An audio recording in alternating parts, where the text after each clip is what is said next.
तो कल तक हमने वेक्टर्स पढ़े थे, उनका क्रॉस प्रोडक्ट और डॉट प्रोडक्ट पढ़ा था, एक दो नए टर्म्स पढ़े थे। आ जाएंगे लाइन इंटीग्रल। लाइन इंटीग्रल वाला जो तुम्हारा चैप्टर है, तुम्हारे पास स्टोक्स थ्योरम और गॉसेस थ्योरम है सिलेबस में, तो उसके लिए लाइन इंटीग्रल्स को समझ लीजिए एक बार। लाइन इंटीग्रल होता है,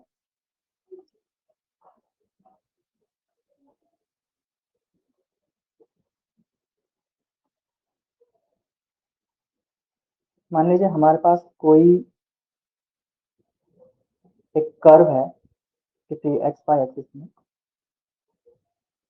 इस तरीके से f of x y equal to f of x, ये कोई कर्व है। इस कर्व के अलोंग हमारे पास कोई वेक्टर दिया हुआ है ए, और हमें ये वेक्टर ए इस कर्व पर रन करना है, इस तरीके से इस वेक्टर को इस पर चलाना है। तो जब हम इस वेक्टर ए को इस कर्व के अलोंग रन करते हैं, तो हमें एक कितनी वैल्यू मिलती है उस वेक्टर की, from point A to point C. ठीक है, ये पॉइंट ए हो सकता है x1 y1, पॉइंट बी हो सकता है x2 y2। इन दो पॉइंट्स के बीच इस ए को हम इस लाइन के अलोंग रन करें तो हमें कितनी वैल्यू मिलेगी, ये होता है उसका लाइन इंटीग्रल। इसे हम कहते हैं line.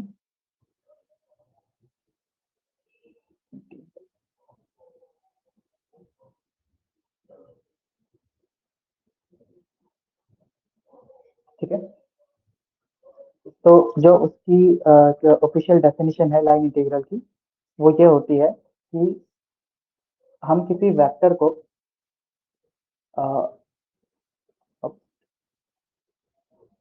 a vector A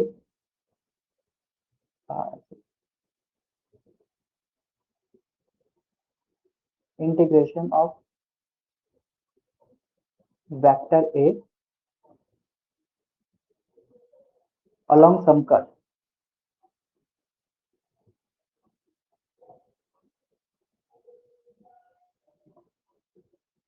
along a curve, along a curve, और ये कर्व को हम C कहते हैं। ठीक है, इस कर्व का नाम हमने C रखा हुआ है। तो integration of a vector along a curve is called line integral. ठीक है, लाइन इंटीग्रल इसको इसलिए कहते हैं क्योंकि ये एक लाइन पर रन कर रहा है। वैसे ही दूसरा होता है surface integral. Surface integral, surface integral में भी हम सेम करते हैं, but instead of a line हम पूरे एक सरफेस लेते हैं। इस तरीके से मान लो कि सरफेस चली, एस सरफेस का नाम है, और हम इस वेक्टर ए को इस तरीके से इंटीग्रेट करवा रहे हैं, तो उसे हम कहते हैं सरफेस इंटीग्रल। और वैसे ही एक होता है वॉल्यूम इंटीग्रल। ठीक है, अगर ये डेफिनेशन समझ में नहीं आ रही है तो उसके बहुत ज़्यादा वो करने की ज़रूरत नहीं है, क्योंकि ये थोड़ी टेक्निकल टर्म्स हैं और इन पे क्वेश्चन बहुत टफ होते हैं और लेंथी होते हैं। तो इन पर क्वेश्चन आना टफ है, सरफेस इंटीग्रल और वॉल्यूम इंटीग्रल पे। लेकिन लाइन इंटीग्रल आसान है समझने में भी और कैलकुलेशन में भी, तो इसके हम क्वेश्चन करते हैं। ठीक है, एक मिनट जरा।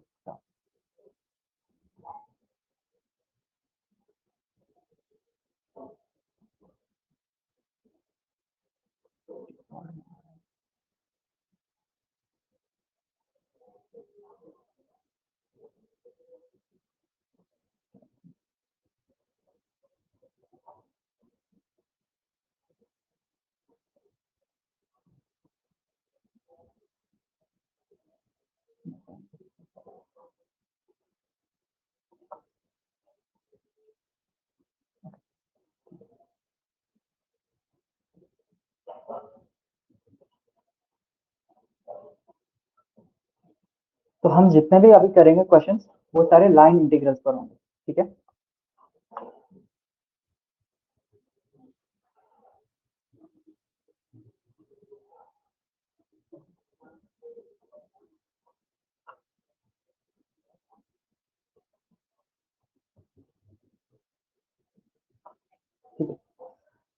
लाइन इंटीग्रल जो फॉर्मूला होता है मैथमेटिकली,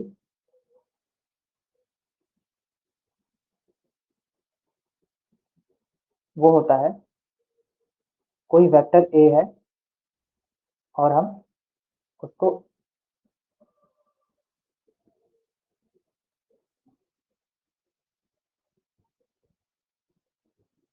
तो ये बेसिकली एक डॉट प्रोडक्ट होता है और ये डीएल क्या है, इस डीएल को हम कहते हैं डिफरेंशियल लेंथ।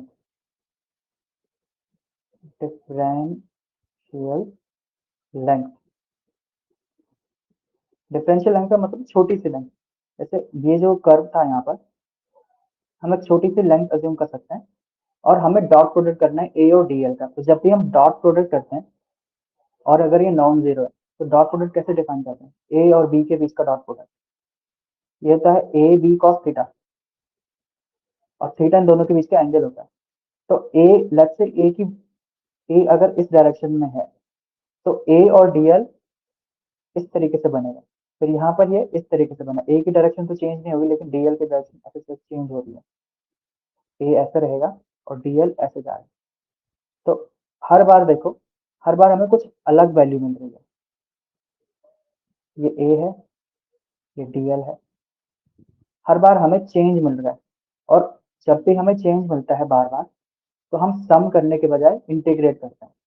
ये बहुत कॉमन डिफरेंस है समेशन और इंटीग्रेशन में, कि अगर हर पॉइंट पर हम यहाँ से यहाँ जा रहे हैं, हर पॉइंट पर हमको वैल्यू डिफरेंट मिल रही है, तो हम इंटीग्रेट करते हैं और इस वजह से ये वाला इंटीग्रेशन आया। कभी कभी इसके नीचे सी लिख करके आता है, सी दिखाता है कौन सा कर्व है जिसके रिस्पेक्ट में इंटीग्रेट किया जा रहा है, और ये ए है वेक्टर। ठीक है, तो हमने डॉट प्रोडक्ट पहले भी किया था। तो अगर हम इस डॉट प्रोडक्ट को ध्यान से देखें तो फिजिक्स में हमको डॉट प्रोडक्ट लगभग सारी जगह मिलता है। एक फेमस एग्जांपल है वर्क। वर्क क्या होता है, फोर्स मल्टीप्लाइड बाय डिस्प्लेसमेंट, यानी फोर्स एक वेक्टर है और डिस्प्लेसमेंट डी एस होता है। तो ये हमको डॉट प्रोडक्ट यहाँ पे मिल रहा है। अब मान लीजिए हमारे पास एक फोर्स इस तरीके से दिया हुआ है जो एक्स यानी पोजीशन पर डिपेंड है। ये डिपेंड करता है कि तुम किस पोजीशन पर हो, तो फोर्स चेंज होता है। और वो कैसे भी हो सकता है, जैसे 7x² आई कैप प्लस 5x जे कैप प्लस 3x के कैप, इस तरीके से। तो अगर हम x की वैल्यू बदलते हैं, हम कोऑर्डिनेट बदलते हैं, हम एक पॉइंट से दूसरे पॉइंट तक जा रहे हैं, तो हमें दिख रहा है कि फोर्स की वैल्यू चेंज हो रही है।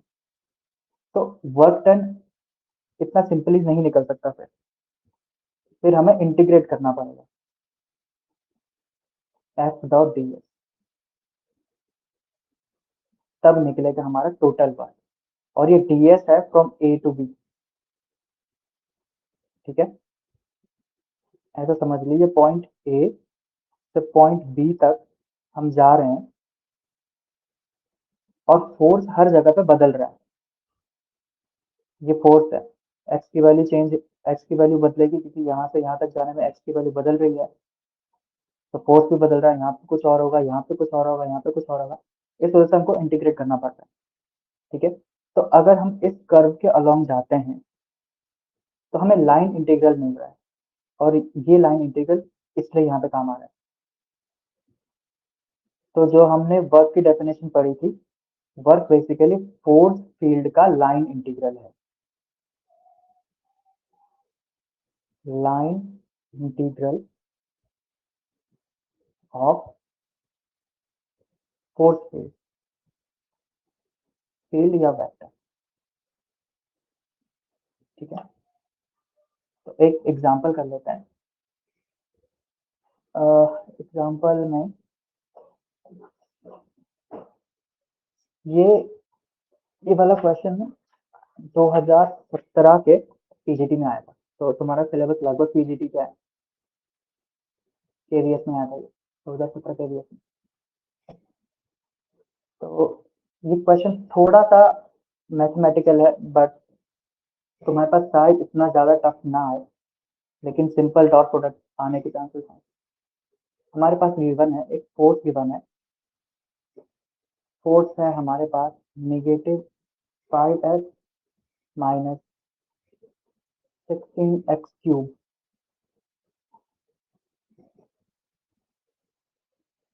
और वर्क डन निकालना हमें। Find the work done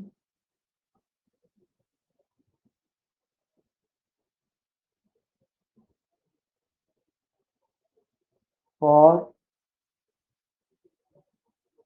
moving an object from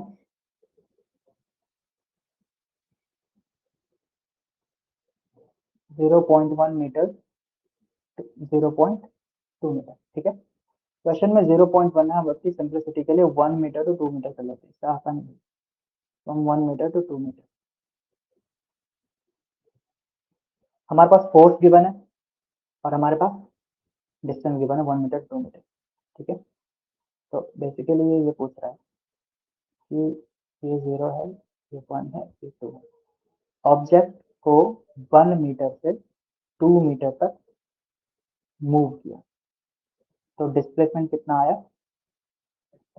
final minus initial, 1 metre का डिस्प्लेसमेंट आया। ठीक है, और हमें निकालना है वर्क। तो पहली चीज इसमें ये देखो कि ये फोर्स कांस्टेंट नहीं है, फोर्स इज नॉट कांस्टेंट। इसका मतलब हमें इंटीग्रेशन यूज करना है। तो वर्क डन आ जाएगा point A to point B, f dot d s आता है। एस नहीं, इसको हम एल लिखते हैं या आर लिखते हैं। एस का मतलब सरफेस आता है, अभी सरफेस इंटीग्रल पढ़ेंगे तो उसमें भी एस यूज होगा, तो कंफ्यूजन ना हो इसलिए हम आर लेते हैं यहाँ पे। ठीक है, तो ये वेक्टर फॉर्म में नहीं है। ठीक है, तो उससे फर्क भी नहीं पड़ता क्योंकि डॉट प्रोडक्ट में वैसे भी हमारे पास एक स्केलर मिलता है। ए क्या है? ए और बी वो पॉइंट है जहां से हम शुरू कर रहे हैं और एंड कर रहे हैं। तो ए यहाँ पर क्या है? अकॉर्डिंग टू क्वेश्चन यहाँ पर लिख देंगे, according to question A is 1 metre and B is 2 metre. इतना हम मूव कर रहे हैं, तो डी आर कितना हो जाएगा फिर? डी आर हो जाएगा 1 मीटर। ठीक है, वेक्टर है तो चाहे किसी भी डायरेक्शन में रख लो।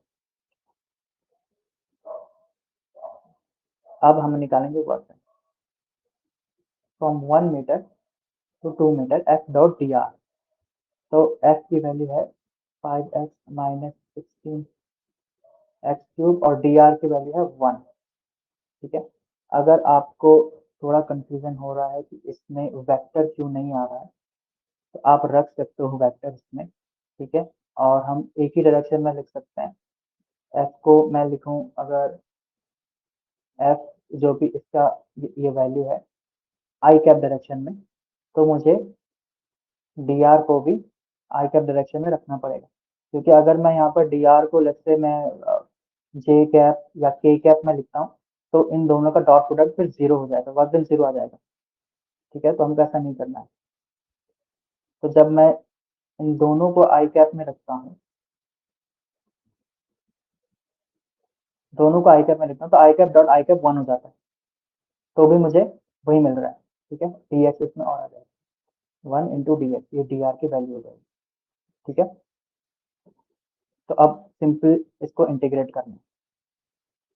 X 1 to 2 d x minus 16x³ d x 1 to 2, इसका integration x square by 2 from 1 to 2 minus 16x power 4 by 4 1 to 2।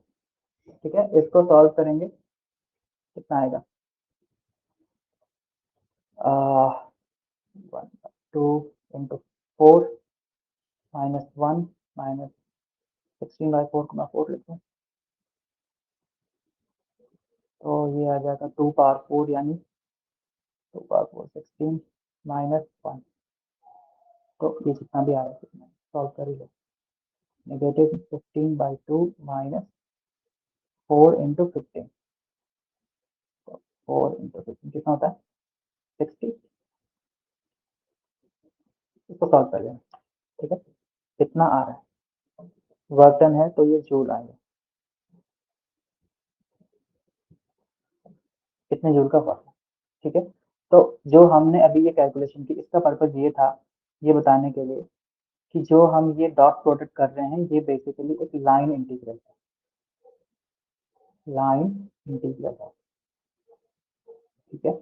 और जो इस पिछले इसमें हम ये वेक्टर इस लाइन पर रन कर रहे थे, ये ये वेक्टर, ये फोर्स इस dr यानी इस लाइन के अकॉर्डिंग, इस लाइन के अलोंग ये फोर्स लग रहा है, यानी ये फोर्स इस लाइन पर रन कर रहा है, इस वजह से ये एक लाइन इंटीग्रल है, ठीक हो क्या।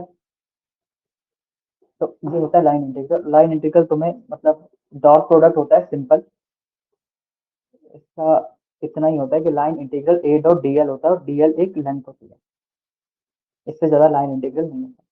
और ये मैक्सिमम, ये शायद सबसे बड़ा क्वेश्चन होगा, क्योंकि क्वेश्चन ऐसे आएंगे जो तुम कर सको, ऐसे क्वेश्चन नहीं देंगे कि तुम्हें 4 मिनट 5 मिनट लग जाए सॉल्व करने में, ठीक है। तो अब आगे चलते हैं। अब जो मेन चीज है जिसके लिए पढ़ाया था वो है Gauss's divergence theorem.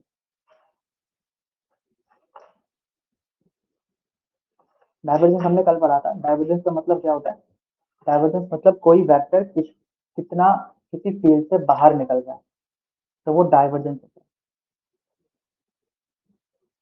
Divergence, divergence मतलब कितने एरिया से कितना फील्ड बाहर निकल रहा है या कितना फील्ड अंदर जा रहा है, वो उसका मेजर होता है, वो होता है डाइवर्जेंस। इसी डाइवर्जेंस पर एक थ्योरम है जिसे हम कहते हैं Gauss's divergence theorem. Gauss's divergence theorem,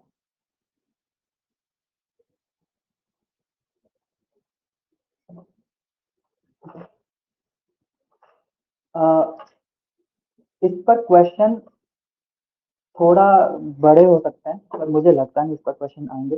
आएंगे तो सीधा या तो एक 3-4 क्वेश्चन वो इंटीग्रल से लिखे होंगे, उसमें बताना होगा कौन सा गॉसेस डाइवर्जेंस थ्योरम है, या 3-4 फॉर्मूला होंगे, उनमें से करेक्ट वाला कौन सा है।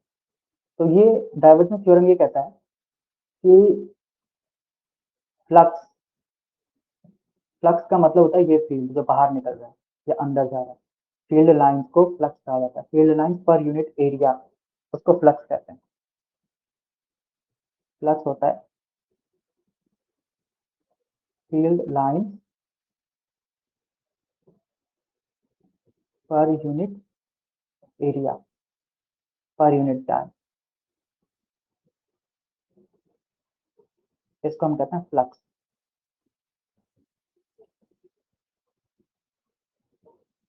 तो गॉसेस डाइवर्जेंस थ्योरम कहता है कि flux of a vector field,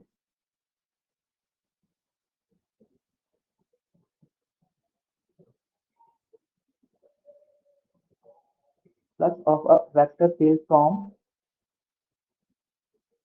any close, ये इंपॉर्टेंट वर्ड है close, surface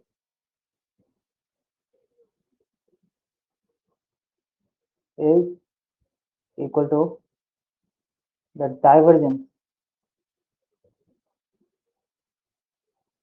of the vector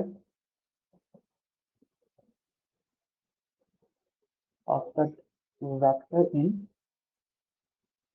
the volume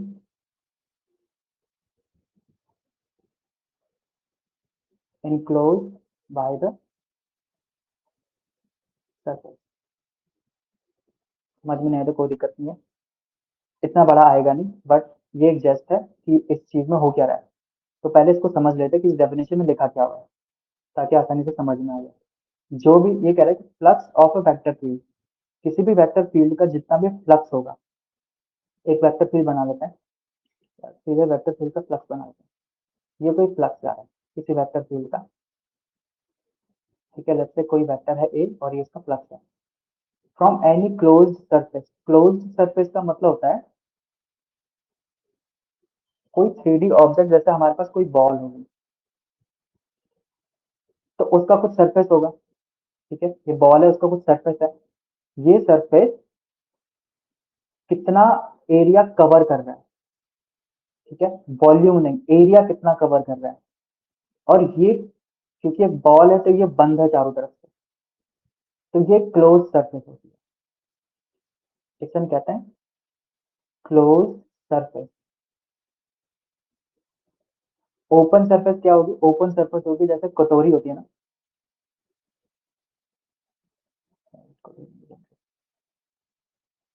इस तरीके से कोई कटोरी होती है, ये खुली है, यहाँ से खुली है, ओपन है, ठीक है। यहाँ से तो ये क्लोज्ड है, बट यहाँ से ये ओपन है। तो ये जितना एरिया कवर कर रही है, इसका जितना भी ये कर्व्ड वाला एरिया है और ये वाला एरिया, ये खुला हुआ है एक जगह से, तो ये ओपन एरिया हो जाएगा। ओपन एरिया, क्लोज्ड एरिया नहीं होगा ये।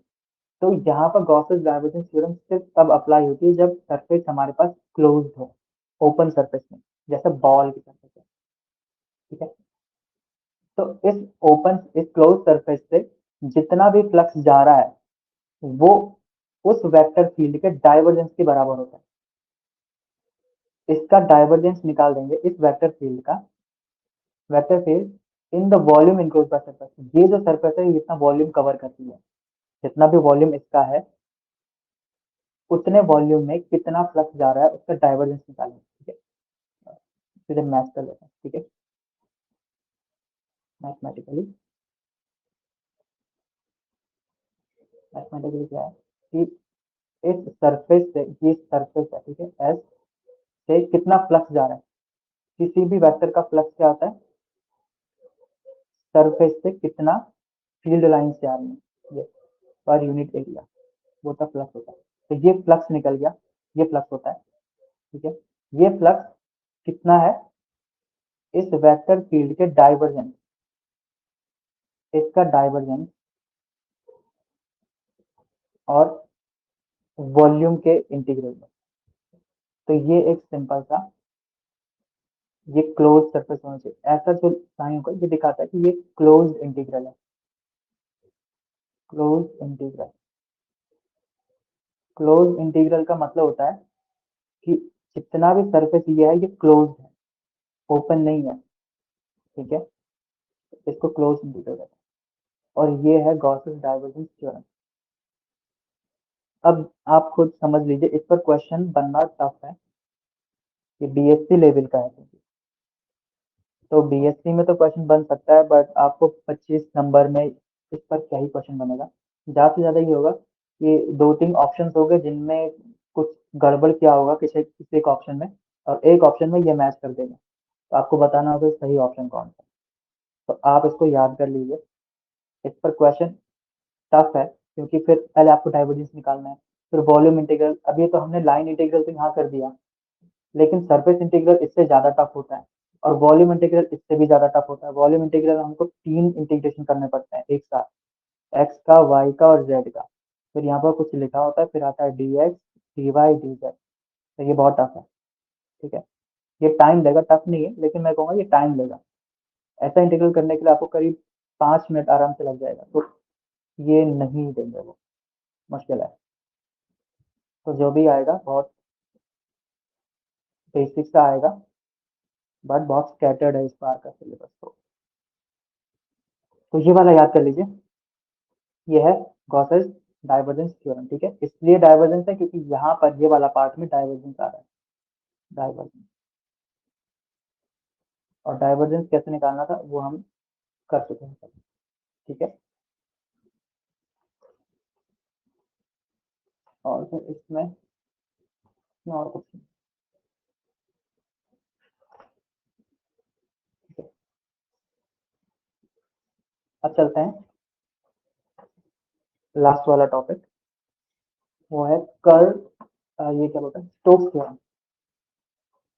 स्टोक्स थ्योरम कर्ल से रिलेटेड है।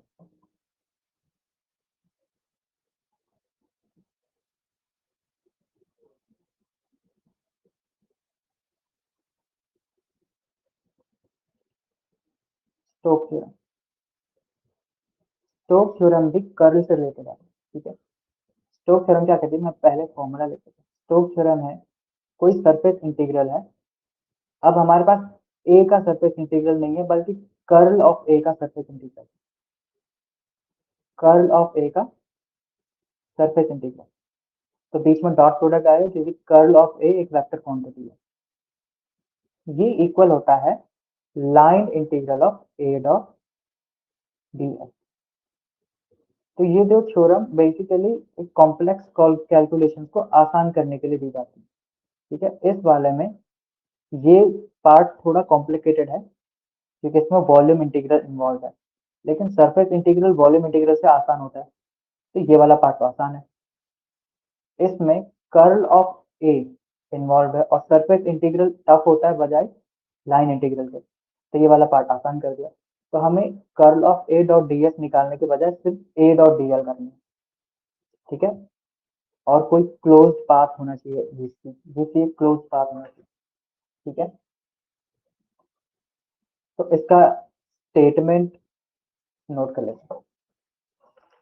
इसका स्टेटमेंट है surface integral of a curve, ये है surface integral of a curve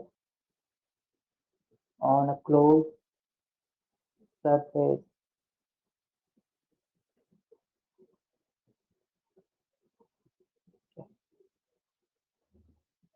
closed surface S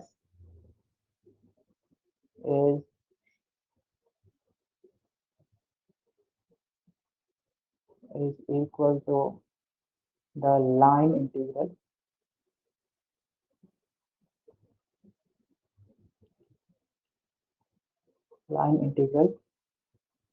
of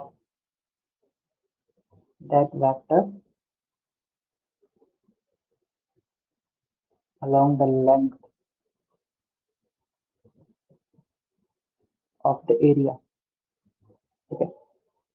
geometrical इसको कैसे देखेंगे, मान लीजिए हमारे पास कुछ सरफेस है, ठीक है, और उसमें हम कोई वेक्टर के कर्ल को इवेल्युएट कर रहे हैं। अब कर्ल को इवेल्युएट करने के लिए अगर ज्योमेट्रिकली देखें तो इस तरह कर्ल का मतलब होता है घूमना। कोई वेक्टर है जो इसमें ऐसे घूम रहा है, जैसे मैग्नेटिक फील्ड हो, मैग्नेटिक फील्ड में कर्ल आता है।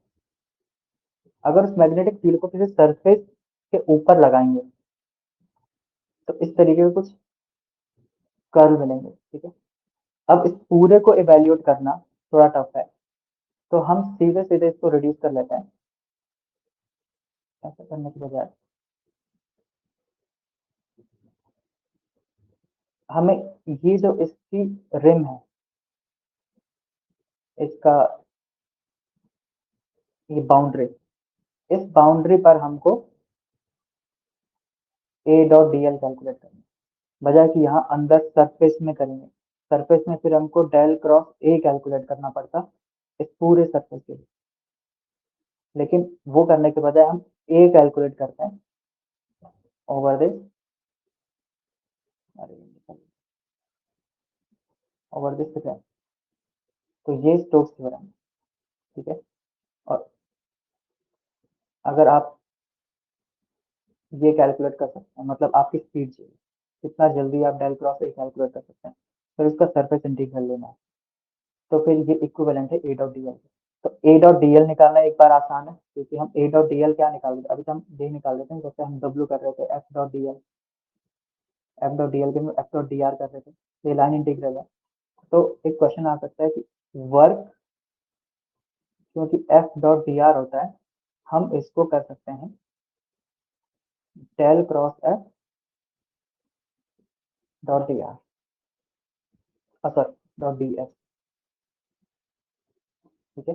ये दोनों स्टेटमेंट इक्विवेलेंट है, एक जैसा है, ठीक है। और इसमें क्या होगा,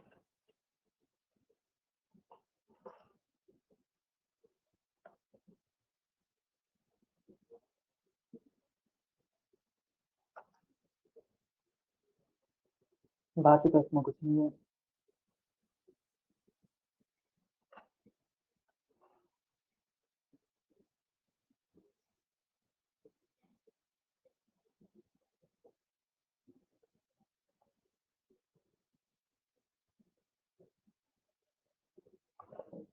स्टोक्स थ्योरम और गॉसे थ्योरम, ये इतनी है। ठीक है, तो मैं यहाँ पे लिख देता हूँ लास्ट मोमेंट पे। ये जो थ्योरम है इनके फॉर्मूले याद करने, और बाकी तो मुझे लगता है गॉसे थ्योरम। गॉसे थ्योरम क्या है? A dot d s is divergence of a d v. A dot d s is divergence of a dot, dot नहीं आएगा, divergence of a d v. ठीक है, ये क्लोज होना चाहिए ओवर सम सरफेस एस। तो स्टोक्स थ्योरम क्या है? डेल क्रॉस ए, यहाँ पर आ रहा है कि डॉट प्रोडक्ट है, ए डॉट डी एस, और ये दो फॉर्मूले याद करने और बहुत हो गए। ठीक है, बाकी आपकी कैलकुलेशन है, जितना फास्ट कर सकते हो कैलकुलेट उतना बढ़ेगा।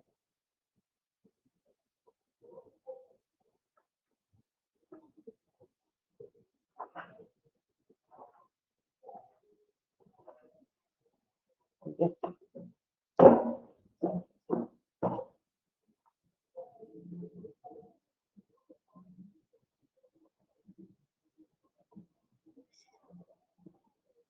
एक क्वेश्चन है, क्योंकि वेक्टर से रिलेटेड है, ऐसे ही क्वेश्चन आएंगे, उसके अलावा तो बाकी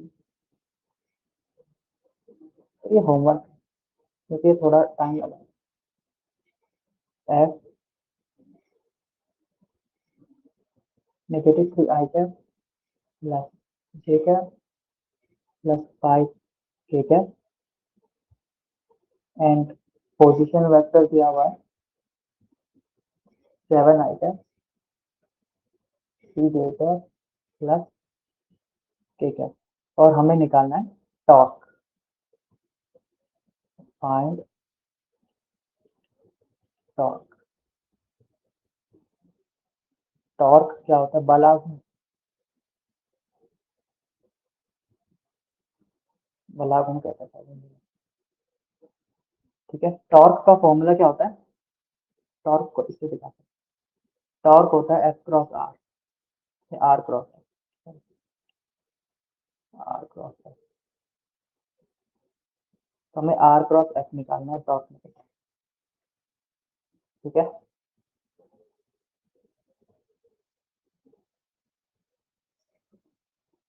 और एक ये क्वेश्चन और था, मैंने कल एक सिमिलर सा क्वेश्चन कराया था, वो V1 V2 V3 वाला, उससे मिलता जुलता एक दूसरा क्वेश्चन मिला आपने। इसमें ये था, मैंने कल क्या बताया था कि V1 dot V2 cross V3, V2 cross V3, ये इक्वल होता है अगर हम इनको मतलब ये सीक्वेंस याद रखना है, 1 2 3, 3 के बाद फिर 1 आएगा। तो अगर कोई चीज 2 से शुरू होएगी तो फिर 3 जाएगा, फिर 1 आएगा। तो इसका मतलब क्या है कि अगर मैं आगे V2 लिखता हूँ तो उसके बाद क्या आएगा 3, और फिर आएगा क्रॉस में V1, ऐसा आएगा। ठीक है, अगर मैं V3 से लिखना शुरू करूँ तो 3 यानी फिर 1, तो यहाँ पर आएगा 1 क्रॉस, फिर आएगा 2। ये तीनों सीक्वेंस, ये तीनों जो क्वांटिटीज हैं, ये तीनों सेम होती हैं। तो एक क्वेश्चन इससे रिलेटेड ऐसा कुछ आया हुआ था कि हमारे पास V1 dot V2 cross V3, V1 V2 V3 इस तरीके से था, नहीं मतलब ऐसा था कि V2 क्रॉस V3 ये क्वांटिटी, और V3 cross V1, V3 cross V1, इन दोनों को इक्वल कर दिया था, ऐसा क्वेश्चन में लिखा हुआ था। ठीक है, ये था गिवन इन क्वेश्चन। तो हमें उसमें 4 ऑप्शन थे, ए बी सी डी इस तरीके से, उनमें से एक ऑप्शन था कि modulus of V1 equal to modulus of V2। ठीक है, पे कुछ इस तरीके से रहे होंगे कि modulus of V2 equal to modulus of V3। ठीक है, उनमें से राइट ऑप्शन है ये वाला। ठीक है, कैसे है ये राइट ऑप्शन का सोल्यूशन देखिए।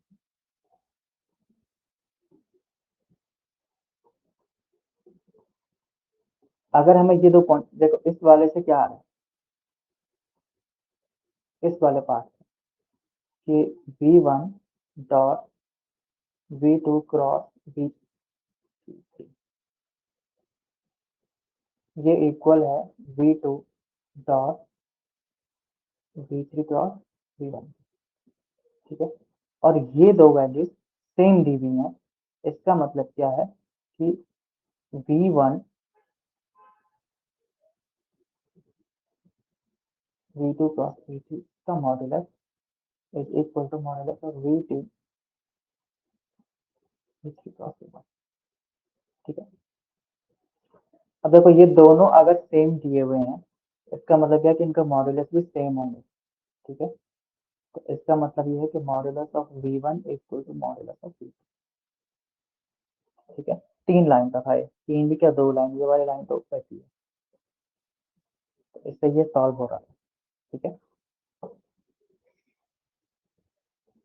और वेक्टर से रिलेटेड क्वेश्चंस काइनेमेटिक्स में बनते हैं। ठीक है, अगर काइनेमेटिक्स को सॉल्व करें कोई वेक्टर वाला,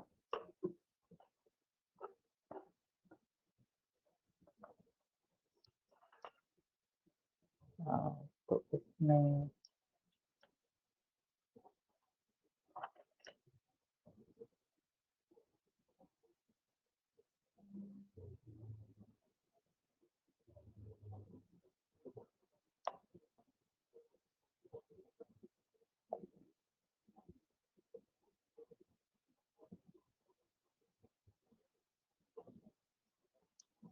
angle between A and B, दो वेक्टर्स के बीच का एंगल निकालना, तो उसका डॉट प्रोडक्ट कर देंगे। और इसी टाइप के क्वेश्चन आ रहे हैं इसमें बार बार। एक ये वाला एग्जांपल था इंटरेस्टिंग सा।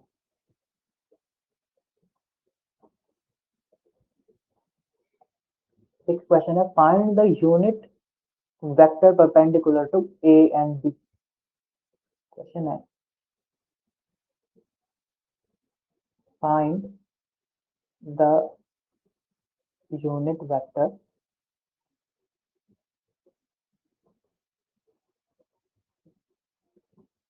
Perpendicular to A. ए है 2i cap plus 3j cap plus k cap, and B दे रहता है i cap minus j cap plus k cap fourth. ए और बी दोनों के परपेंडिकुलर ऐसा कुछ वेक्टर निकालना है जो ए और बी दोनों को परपेंडिकुलर हो और वो यूनिट हो।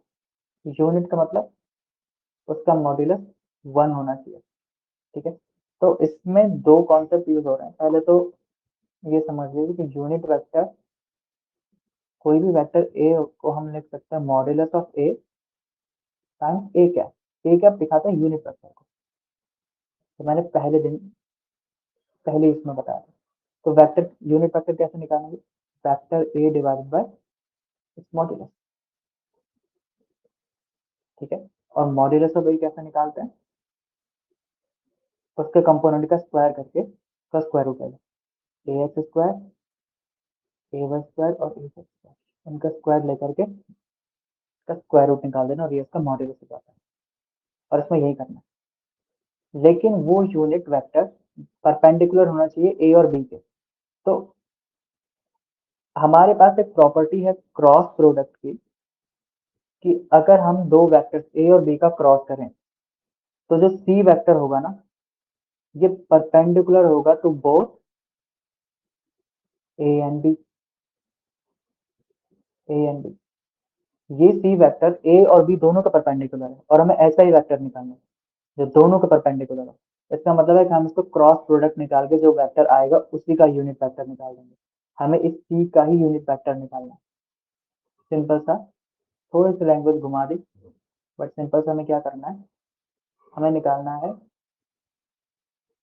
एन कैप जो ए क्रॉस बी का यूनिट नॉर्मल वेक्टर है, ये निकालना है। हमने जो यहाँ पे किया था, ये ए कैप नॉर्मल वेक्टर हो गया, और जिस वेक्टर का निकाल रहे हैं वो वेक्टर ऊपर और उसका मॉड्यूलस नीचे, तो हम निकाल रहे हैं ए और ए क्रॉस बी का और उसका यूनिट मॉड्यूलस नीचे कर देंगे। तो पहले ए क्रॉस बी निकालेंगे,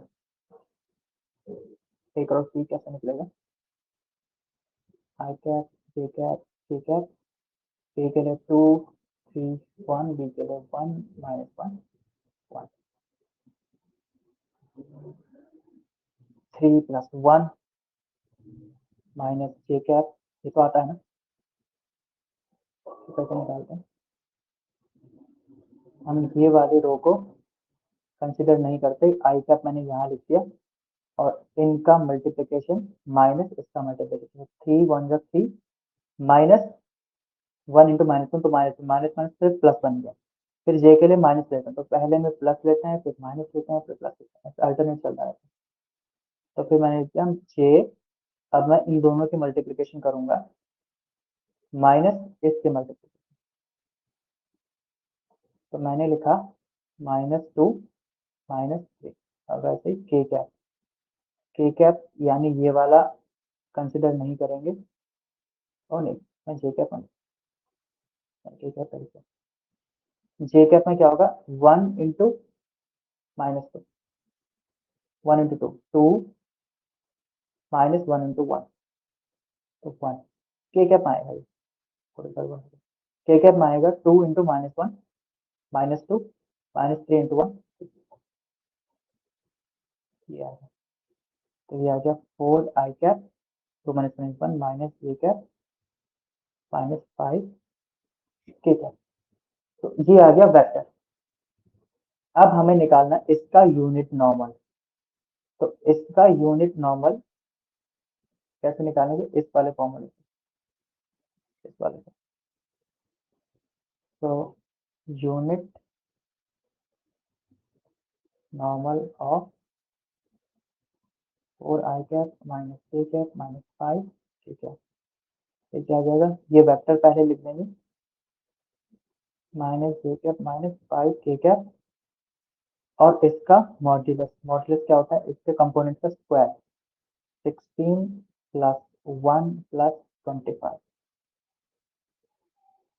ठीक है, तो ये कितना बनेगा, 4 डिवाइड बाय कितना बन गया, 42 square root 42 i cap minus 1 divide by square root 42 j cap -5 divided by square root 42, ठीक है, तो ये वो वेक्टर है जो ए और बी दोनों के नॉर्मल है और इसका मॉड्यूलस 1 है। तो अगर मैं इसका, अगर मैं इसका मॉड्यूलस निकालूं तो ये 1 आ जाएगा, ठीक है, तो इसको एन कैप, ठीक है।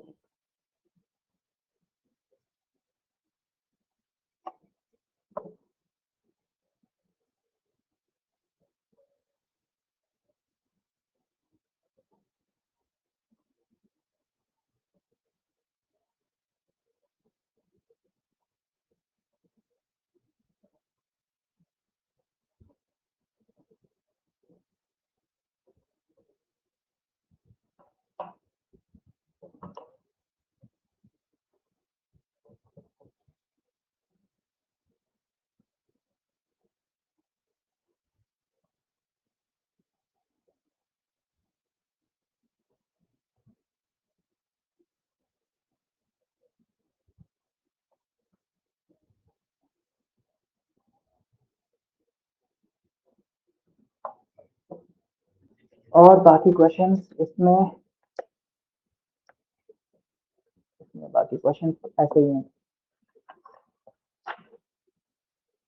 वेक्टर निकालना, दो एरिया निकालना, दो वेक्टर्स के बीच का एरिया निकालना, वो भी हमने शायद कल कर दिया था। क्रॉस प्रोडक्ट लेना है।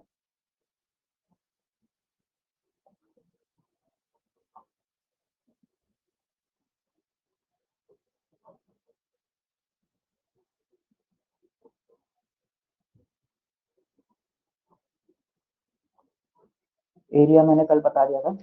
एरिया कैसे निकलता है, आज फिर देख लो। एरिया ए क्रॉस बी है, ये एरिया बताता है। और अगर हमारे पास इस तरीके से कोई आ,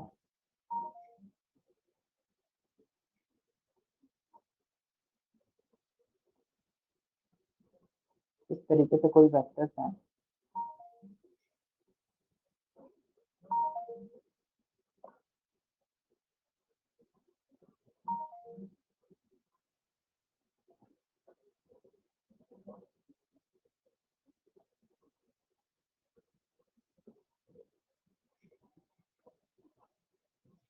तो मैसेज कर रहा हूँ।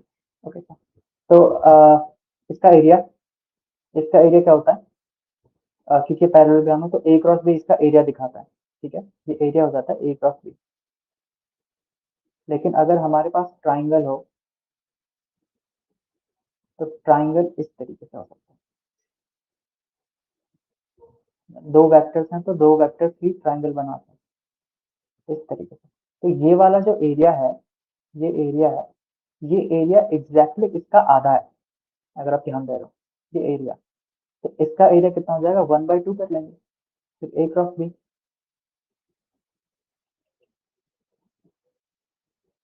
ठीक है, तो ये इसका एरिया बन जाता है।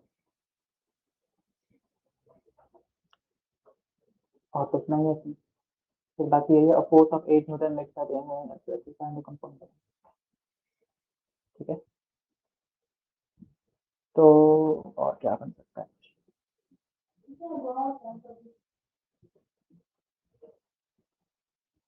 एक क्वेश्चन ये है कि फोर्स ऑफ 8 न्यूटन, ये है force of 8 Newton makes an angle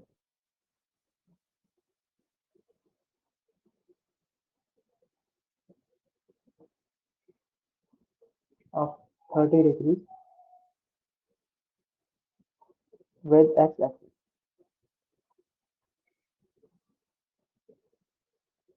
So find the x and y component of the force. Find the x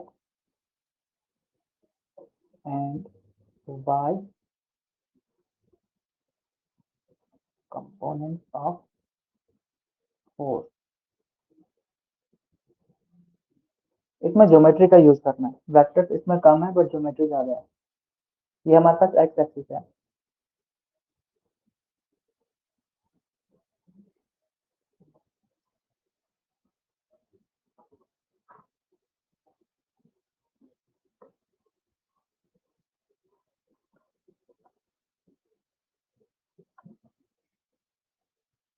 और मैं कोई फोर्स यहाँ पे लेता हूँ, ये फोर्स है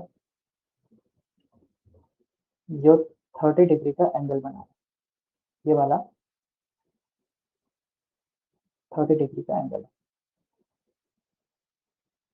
अब हमें इसका एक्स और वाई कंपोनेंट निकालना है। इसका मतलब क्या है कि एक्स कंपोनेंट तो इसका ये बन जाएगा, ये जो पार्ट है ये इसका एफ एक्स कंपोनेंट है, यानी एक्स कंपोनेंट। और इसका वाई वाला पार्ट यहाँ बनेगा,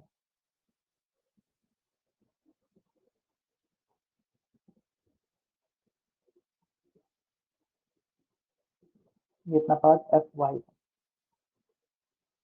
ठीक है, हमें एफ एक्स और एफ वाई निकालना है। ठीक है, इनको हम इनको हम कहते हैं प्रोजेक्टाइल, प्रोजेक्ट, प्रोजेक्टाइल में project on x axis. Project का मतलब होता है कि ये जब ये झुका हुआ है इतना, तो एक्स एक्सिस पे इसका कितना इफेक्ट है वो उसका एक्स एक्सिस पे प्रोजेक्ट होता है, और वाई एक्सिस पे कितना इफेक्ट है वो उतना वाई एक्सिस पे प्रोजेक्ट होता है। तो ये जो प्रोजेक्ट की जो प्रॉपर्टी होती है वो ये होती है कि एफ एक्स को चेंज करने से एफ वाई चेंज नहीं होता, ठीक है, और एफ वाई को चेंज करने से एफ एक्स चेंज नहीं होता। हम एफ एक्स को कितना भी रख सकते हैं, उससे एफ वाई चेंज नहीं हो सकता, ठीक है, क्योंकि ये इंडिपेंडेंट कंपोनेंट होते हैं अगर इन दोनों के बीच कोई रिलेशन नहीं है तो एफ एक्स कितना हो जाएगा, ये वैल्यू तो एफ है जो हमको दे रखी है 8 न्यूटन, 8 न्यूटन, और इसके बीच का एंगल 30 है, तो हमें ये कैसे निकालेंगे, एफ एक्स हो जाएगा modulus of F cos theta, ये वाला, ये एंगल थीटा है, और इसी तरह से एफ वाई आपका होना चाहिए था, एफ वाई कितना हो जाएगा, modulus of F sine theta, modulus of F कितना है 8 न्यूटन, और थीटा के वैल्यू 30 है, तो एफ एक्स और एफ वाई निकल जाएंगे, 8 कॉस 30, कॉस 30 कितना था √3/2, √3/2, 4√3 न्यूटन, और एफ वाई होता है 8 × sin 30 यानी 1/2, तो 4 न्यूटन। ये इनके एफ एक्स और एफ वाई कंपोनेंट,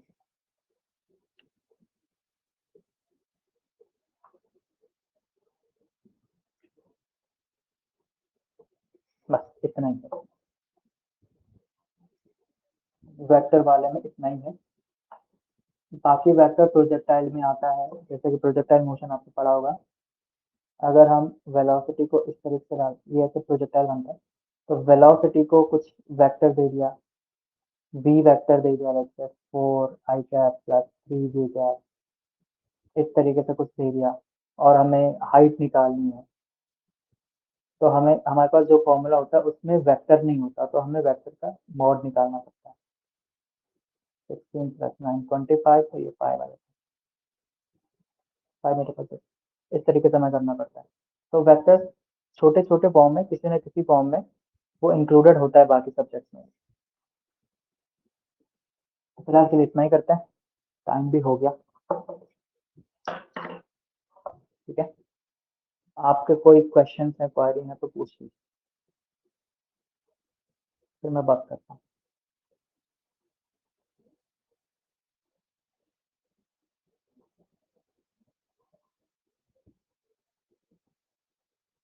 ओके, नहीं है।